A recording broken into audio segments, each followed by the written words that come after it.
Hello everyone. आज हम a pact with the sunk of fourth chapter the old clock shop पढ़ेंगे।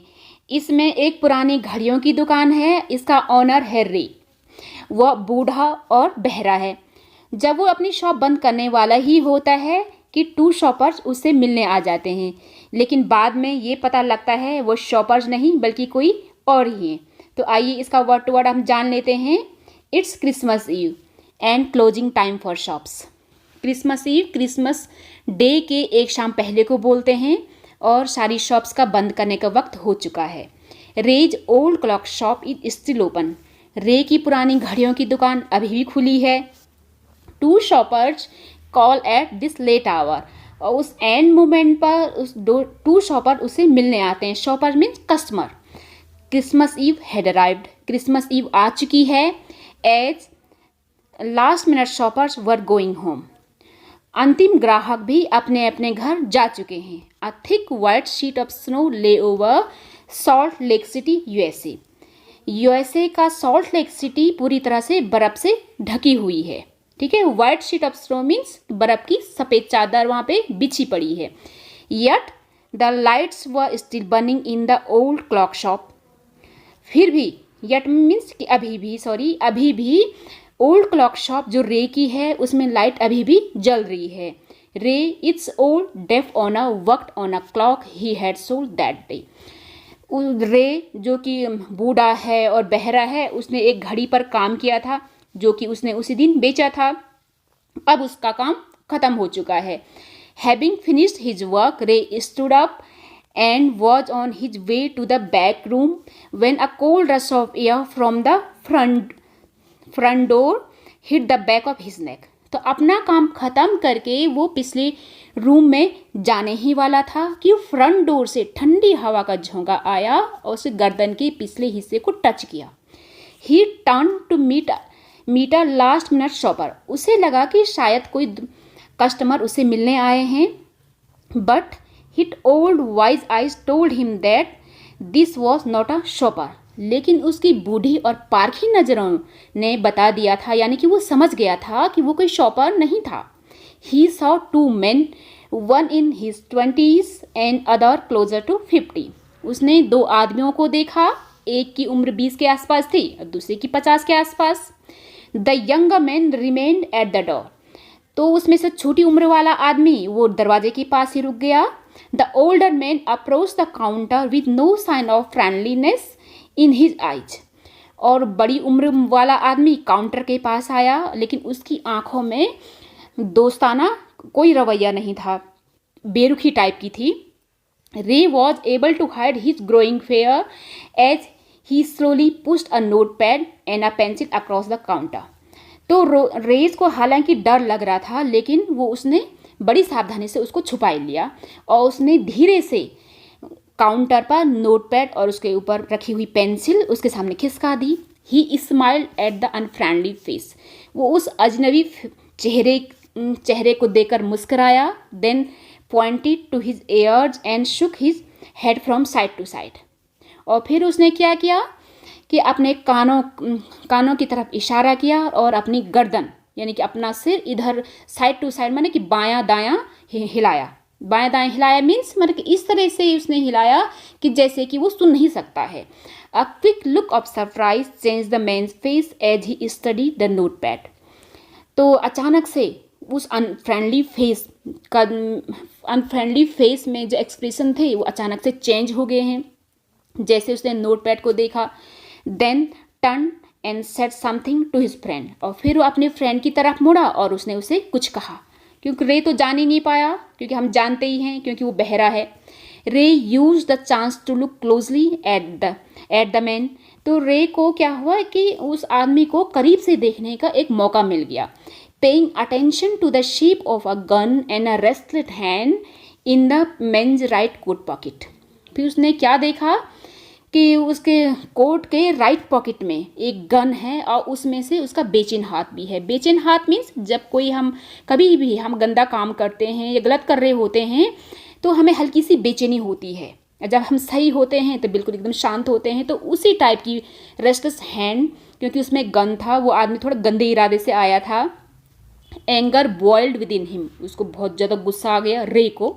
But it was kept down by an inner voice and that said be still, लेकिन उसकी inner voice, उसकी अंतरात्मा की आवाज़ ने उससे कहा कि शांत रहिए।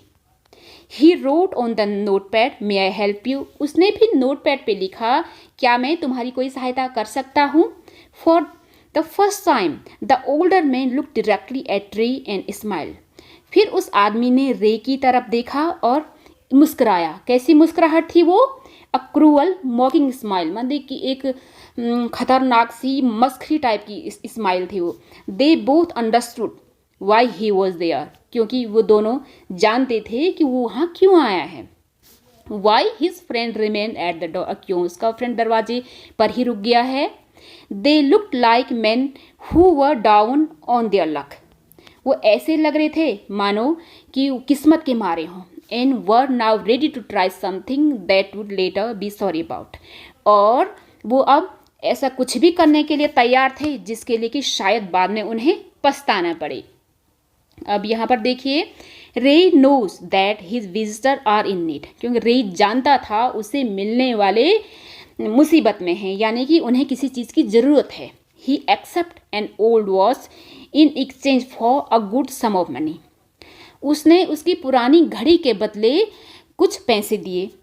The message of peace and goodwill spread everywhere as the old clock chime merry Christmas, तो जो शांति का और सद्भावना का संदेश चारों तरफ फैल गया, जैसे कि पुरानी घड़ियों ने मैरी क्रिसमस गाया, उसे कैरल बोला जाता है।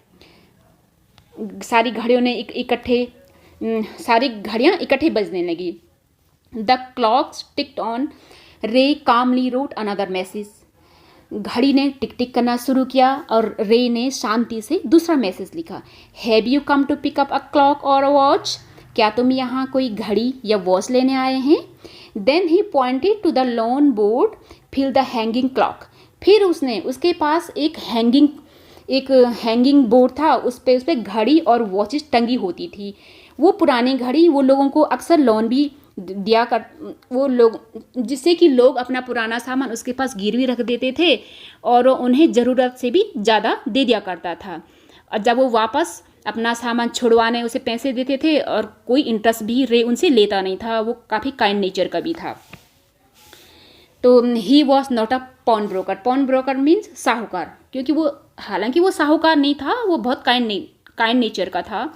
But at the same time couldn't say no to the needy people, लेकिन वो जो ज़रूरतमंद लोग होते हैं उन्हें वो मना नहीं कर सकता था। Who placed their old watches और clocks before him for anything they could get, जो कि उसके सामने अपनी पुरानी घड़ियों को रख देते थे और उनके बदले वो उनसे जितना उन्हें चाहिए था उतना मिल जाता था। He loaned more than he should, ठीक है, वो उन्हें आधा से ज़्यादा देता था। They would be there when the owners wanted them back, और जब वो अपना सामान, जब उनके पास पैसे हो जाते थे तब अपना सामान वापस लेकर चले जाते थे। At the same price he had paid with no interest, उसी प्राइस में जितना पैसे रे ने उनको दिया था, चाहे वो कितने भी टाइम बाद आए, सालों बाद आए, वो रे उनसे कोई इंटरेस्ट नहीं लेता था, वो बहुत ही ज़्यादा काइंड नेचर का था। Then the older man seem to feel a little easier, फिर जो वो बड़ा आदमी जो वहाँ आया था अजनबी फेस, उसको थोड़ा सा आसान लगा। Took out his hand from his pocket and quickly look at the watch on his wrist, फिर उसको थोड़ा सा ये बात आसान लगी कि चलो अब हमें इसको लूटना नहीं पड़ेगा। उसने अपना हाथ अपने पॉकेट से निकाला और उसके रिस्ट पर एक वॉच पड़ी थी, उस पर उसकी नज़र पड़ी। How much will you give me for this, तुम मुझे इसका कितना दोगे। द मैन रोट, वो मैन ने नोट पैड पे लिखा, क्योंकि हम जानते हैं कि रे जो है सुन नहीं सकता है। रे notice a little sham in the grey eyes looking at him, तो रे ने क्या नोटिस किया कि उसकी भूरी आंखों में हल्की सी शर्म थी। The watch was nothing special yet had great power, जो वॉच थी वो कोई खास तो नहीं थी, लेकिन उसमें ग्रेट पावर थी। ग्रेट पावर मीन्स, क्योंकि अगर उनके पास वॉच नहीं होती तो उन्हें मजबूरन रे को लूटना पड़ता। उस पुरानी वॉच की वजह से उन्होंने ये काम नहीं किया, इसलिए ये बोला गया है कि उस वॉच में ग्रेट पावर थी। It was something to exchange a way out of a bad situation. मतलब कि कम से कम उनके पास कुछ तो था जिसको कि वो गिरवी रख सकते थे इस बैड सिचुएशन से बाहर निकालने के लिए। ठीक है। Knowing that great need had brought the man to his shop the first place Ray to the first place. ठीक है, मतलब ये जानने की, मतलब ये जानते हुए कि ये बहुत ज़्यादा ज़रूरतमंद हैं, इसीलिए उस शॉप पर ये आ गए हैं। रे asked how much do you need for it, यानी कि तुम्हें इसका कितना चाहिए। The reply came back on the note pad what ever its worth.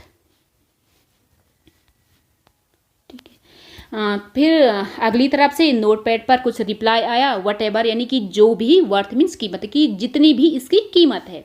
रे reached into his cash box pulled out a $50 note. तो रे अपने कैश बॉक्स के पास पहुंचा, उसने वहां से $50 नोट निकाला and pass into man's hand, और मैन के हाथ में थमा दिया।